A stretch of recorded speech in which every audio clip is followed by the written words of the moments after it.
What breaks their trust? Lack of feedback or recognition. So, yung pong mga team members natin na Gen Zs ay sanay sa instant feedback.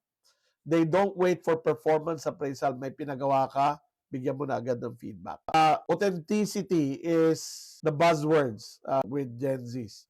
They want leaders who are authentic, vulnerable, and willing to recognize their own failure. No? So, what builds trust? Psychological safety and empathy. They like real-time, specific feedback. At kagaya ng sabi ko, authentic and inclusive leadership.